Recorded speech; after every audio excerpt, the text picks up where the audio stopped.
l'économie informelle nakoyoka mo informel eza bato oyo baza identifié nanu te na niveau ya l'État. Bango bazalaka beaucoup plus épargné na bataxe. Bazali na bakaye ya registre te. Donc badocument oyo ezosenga vraiment mpona commerce, mpona mosala, bango bazalaka nango te. Voilà ce qu'on appelle. C'est comparable au marché noir. Voilà, marché noir. Po soko koti tokeloka na Koweït wana. Wana komona ibandeti soki ezaka marché noir et puis eza économie informelle. Na koti na oyo ezali deuxième, le système éducatif en crise. Pourquoi nalobi notre système éducatif est en crise? J'ai toujours dit que mboka na biso nanu te tobongisi éducation na biso. Donc oyo nalobaka yango wana mpe nakanisaka. Mais tozokanisa ko poursuivre bamboka ya bapaya kotanga kuna kokima système ya awa. Question ezali, pourquoi bakonzi mingi bana batanga na poto? Pourtant bango mutu ba diriger awa. Ah.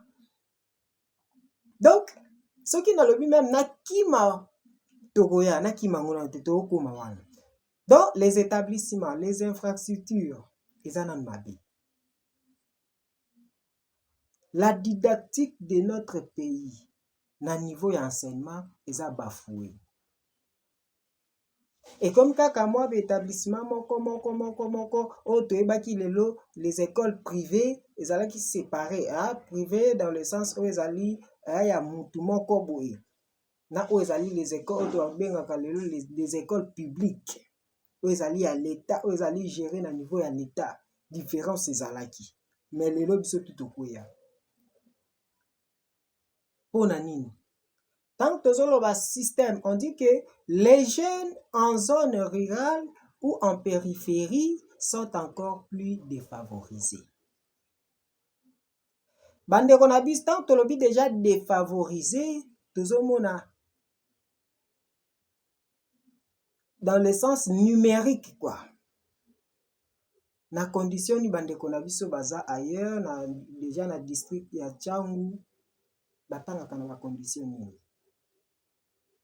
Oh lelo toki kozwa honneur ya ko développer mboka na biso, voire même un député oyo dans le système LND eye alobi to koti système moko malade satanique et démoniaque. Pourquoi?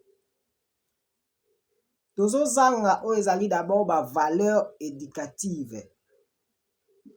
Les enseignants ne sont pas bien payés. Parce que bokoloba non na école mususu privé bazo futa ebele. Wana les enseignants sont mal payés, yango formation ya bana ezo pesama mabe. Mwana kosisa école primaire ayebi kotanga te. Mwana kosisa école primaire ayebi ko calculer te. Voire même enseignant aza na problème ya ko survivre na niveau ya libota nae. Et bongo mususu tozali na o ezali manipulation de conjugat sioka. Oui, nazolanda yo mon cher. Manipulation wana ezouta wapi? Yango tozomona ba jeune belé baza derrière mutu pona manipulation ya bambonga ba 3000 francs 4000 francs. Zwa simba yolanda ngaka sima na suka eloko te. Mwana suki akomi zoba nzela. Yango wana naomona na contexte ya manipulation eza biloko zo soulever, c'est ça? Ouais.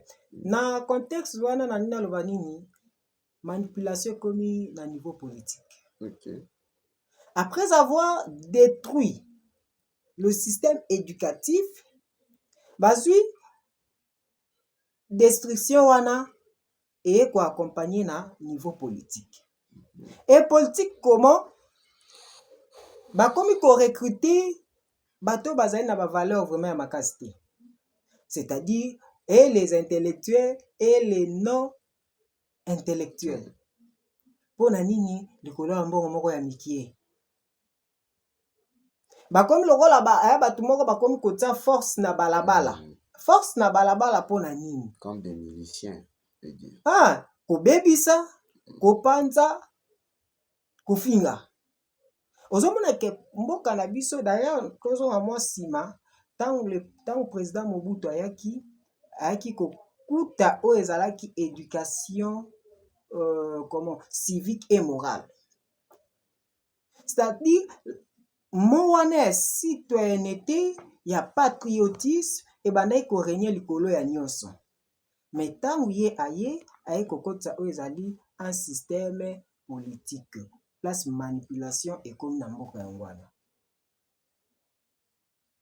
E ntango ekomi wana déjà bajeune ebele toperdre oyo ezali morale na biso, oyo ezali bavaleur. Pourquoi bapoliticien mutu bakomisi biso na lere wana donc oyo tokoki kobenga na lopoto classe politique ekomi kobebisa jeunesse, ezobungisa jeunesse. Maintenant eloko nini esali jeunesse wana olie egarder saveur nango, valeur nango, dignité na yango, baye kokotisa oyo tobengi la pauvreté et le manque d'encadrement. Nakoyoka déjà pauvreté.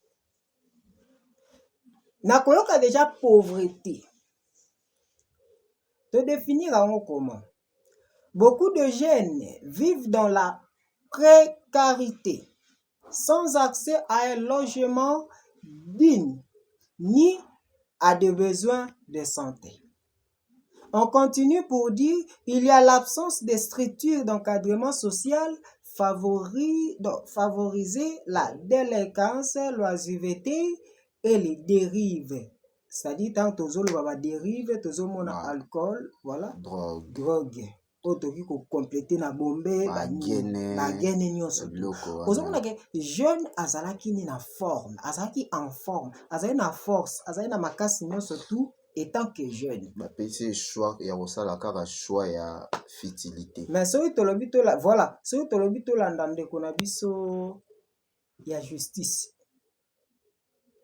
Un exemple. Tolingaka mingi déjà moninga pe suki ebele awa donc aza oyo tobengaka mentor son excellence monsieur Constant Mutamba Tulunga, un jeune mais oyo azali na vision, un jeune oyo azokoepate, c'est-à-dire alingi koperdre bavaleur te, alingi koperdre comment tokobenga personnalité na ye te, mais aye kosala mosala azo défendre oyo ezali mission na ye étant que jeune na kati ya jeunesse. Donc toza isusi na bafuite de cerveau, il y a beaucoup à dire mais pour gagner le temps toyi koloba nyonso tu awa te, bajour ekoya tokodévelopper yango vraiment. Merci beaucoup ndeko Jugas mpona mwa minute amoki opesi ngai. Merci monsieur Shadrach. Merci monsieur Shadrach. Je vous ai écouté, c'était quand même bien. Et j'aimerais savoir un truc, monsieur Shadrach. Pensez-vous que ces défis est dû aux autorités ou elle est aussi un manque d'initiative de la jeunesse elle-même? Parce que la jeunesse congolaise ont tendance aussi à laisser la gérance aux autorités. Ils s'entendent que ils ne sont pas là à faire entendre leur voix. Notre jeunesse aussi, tu sais bien, ils sont endormis quand même. On peut aussi en parler parce que les Araratés ont dit que les autorités, oui, on sait aussi les autorités, mais tu ne penses pas que nous aussi, on a notre part des responsabilités à remplir, M. Shadrach? Je vous écoute, M. Shadrach. Ok, merci beaucoup, M. Jugas, pour cette question. Vous savez, si vous prenez la même question, vous allez la poser à un jeune qui vit en Europe, en Amérique ou en Asie. La plus grande responsabilité va du côté de sa hiérarchie, c'est-à-dire les gouvernements. On peut parler de jeunes entrepreneurs, de jeunes leaders, on peut tout dire. Mais lorsque le pays n'a pas de soubassement, ce pays-là va déjà dans l'enfer. Aujourd'hui, le jeune commence à travailler non seulement parce que le pays va bien, mais c'est parce que le pays va mal. Napesi exemple na poto omona cordonnier azoleka na poto okomona mwana buda azoleka bango baza na structure na bango na poto okomona mwana opire azoleka aza na manière wateka opire na ye mais sikoyo mpona nini biloko wana elekaka kaka na bamboka na biso ya na Afrique? tozoloba mpo anto azoabandonner certains secteurs. J'aime beaucoup le président Eliezer. Et le président Eliezer que je salue en passant, aloba eloko moko na kati ya hymne na ye. Ayons le pouvoir de l'amour plutôt que l'amour du pouvoir. Ça veut dire que na amour du pouvoir, au sein ya malonga. Là c'est vrai hein. Mais ce que zali na pouvoir de l'amour, nde osala makambo malamu. Bon, toza mboka na biso ndeko Julius, toza na ba entrepreneur ebele. Bazo mais okomona que ce qui jeunesse ezo se retrouver te, c'est parce que mboka na biso za mabi. Zela monsieur Chaval na kati yo te. Parlons d'entrepreneur. Oyebi côté wana nazo appuyer yo parce que ils ont la structure moko ebimaki ya NADEC hein. Oui. Je sais pas ce qu'on y est bien où ils sont dirigés par l'IAI Monsieur Mathieu. Oui. Parce que jeune ebele babengaki bato jeune bato bafandaki na ba projet na bango tozalaki wana toyoka ko ministre industrie o abandaki ko forcer jeune ya ko contacter ANADEC o baza na ba prise en charge ba projet toyokaki bango discours à malamu. Mais tant tozokini na administration kuna tozomona on dirait un système européen au moins corrompu. Gestion eza ndenge tokanisaki nde babengaki biso te. Oui, donc notre mekampe ko partager ba idée.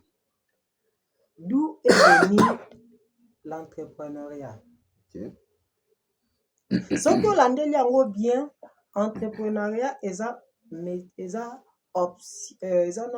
métier moko oyo ekobimisa jeune na kati ya pauvreté. Ok, là c'est vrai hein. Parce que o balobaka toyebi nanu te lobi na biso. Yango zomona lelo les entrepreneurs bakomi ebele. Parce que nyonso tu oyo ba-entrepreneur basalaka wana eza d'études oyo ifai batangisaka. Pe batangisaka yango déjà. Mais lokola bango bamibimisa na bango na ndenge na bango, voilà, merci beaucoup. Na ndenge na bango oyo ezali ya étude ya ba université baye kopesa yango oyo ekomi lelo ba formation ya entrepreneuriat.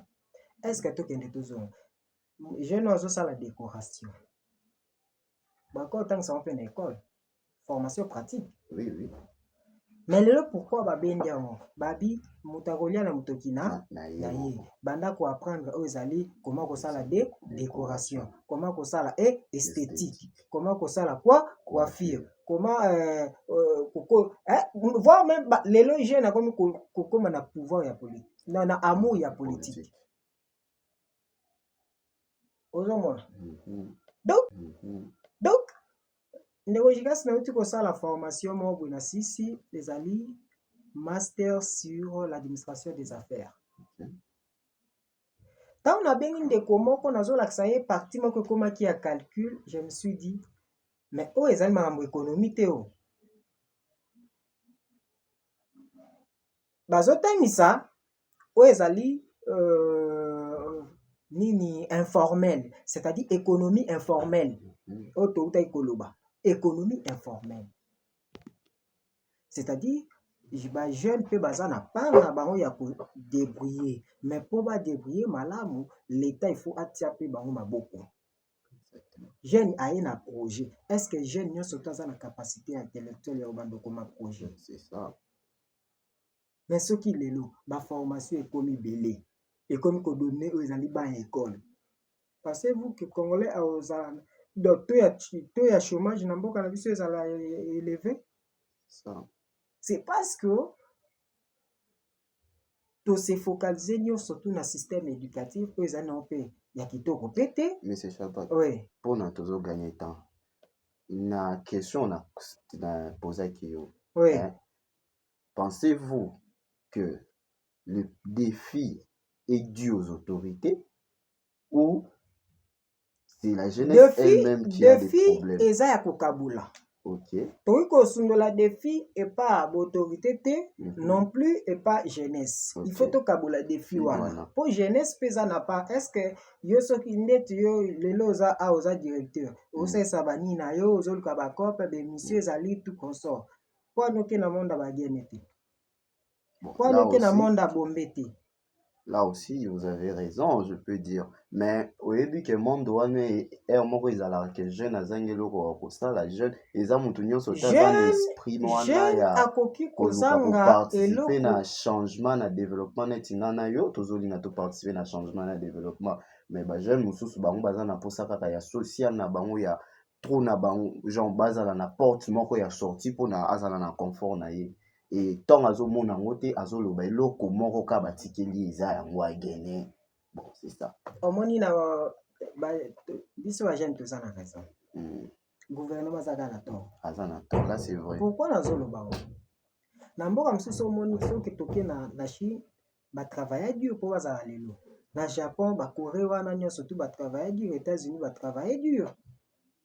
Bana ba travailler, jeunesse travailler dur. C'est la jeunesse qui élève une mais nation. so okei lelo omona na butu omona nayebi kombo babenga te de ba retrouver banini bamaleo etekamaka. Yo kasi maleo wana ezani po etangisa bana bao batiaka bamaleo ya libanda omona eza bapauvre baza na baklasse C wana. Classe C nde baotia maleo embongo wana omonaka soki mboka na bango ezalaki bien mais omonaka mboka même bato wana baza bien traité na mboka na bango kolia bien nyonso tout bien nini nyonso tout bien mais na côté oyo ezali défi en tout cas l'état azoyede nanu mboka te l'état azokoyede mboka te ndeti yo so okoti projet batali kaka ndenge olateli batali monsieur Gigas batali yaka ozomona ebele baza wana toza na ba jeune entrepreneur ebele oyo soki mpona oke mosika tolingi mbongo makasi yango mboka ezokokende liboso te tolingi nde mbongo makasi. Merci, M. Shadrach, pour ton intervention. On vous a écouté, on a écouté votre réflexion, ce que vous pensez, ce que vous voulez, et c'était vraiment enrichissant. J'espère que les gens qui nous suivent ont aussi apprécié votre intervention. Alors, pour vite avancer, nous allons partir pour développer la deuxième question. Alors, selon vous, pensez-vous que la jeunesse, notre jeunesse congolaise, est suffisamment préparée pour diriger vraiment ce pays? Alors, M. Shadrach, je vous donne 5 minutes pour aussi développer cette question. Alors, M. Shadrach, je vous donne 5 minutes pour aussi développer cette question.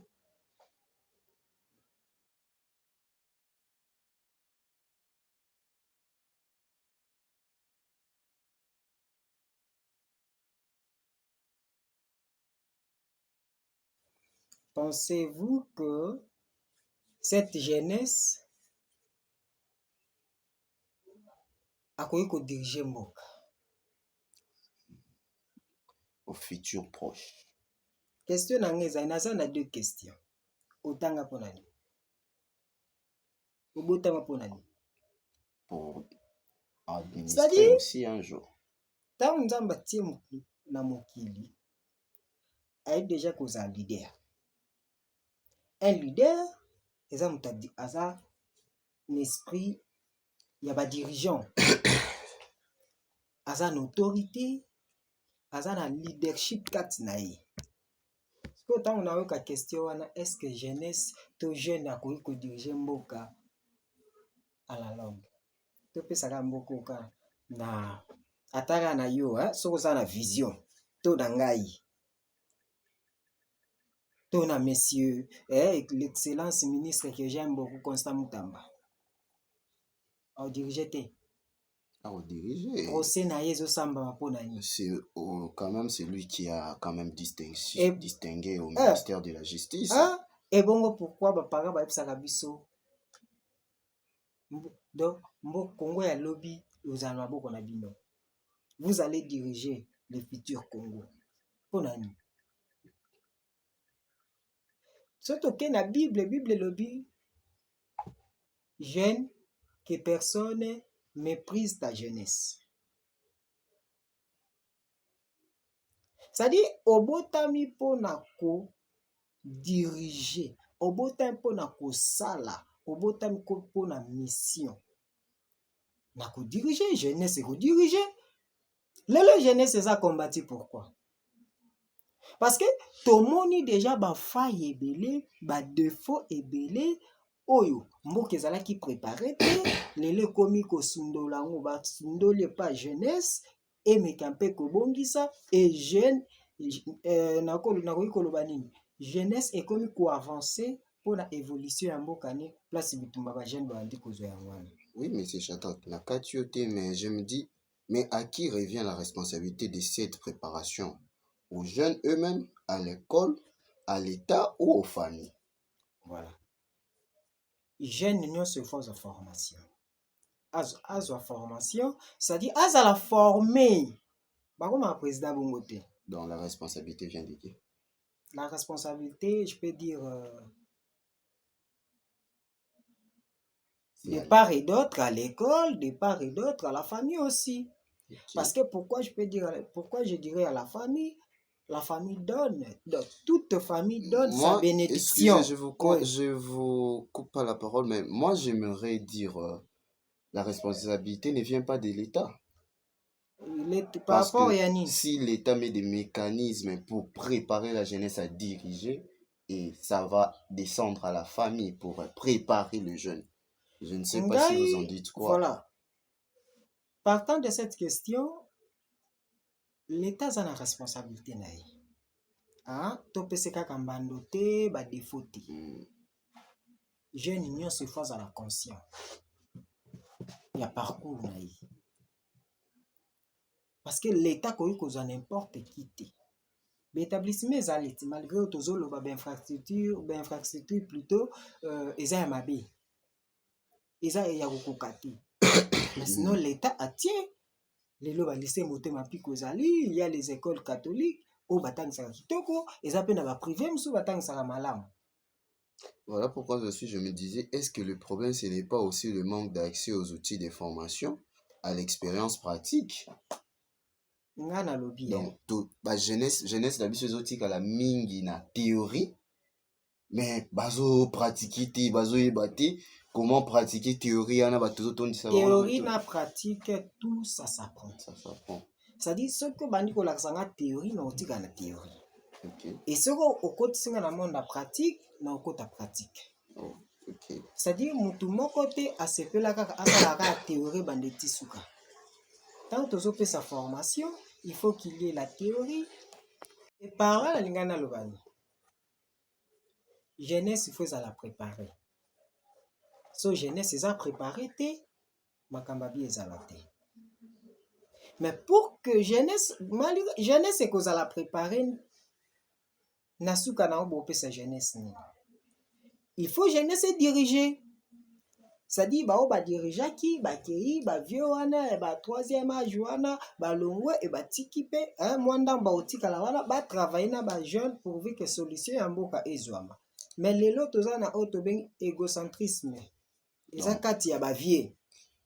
Ba komi ko instruire formation à mabe et pas ba jeune o ba jeune wana ba komi susu détourner na kosal samboka. Donc il faut vraiment formation à ba jeune et ça la vraiment soudé et puis ba ça la préparer pour ba affronter vie nouvelle.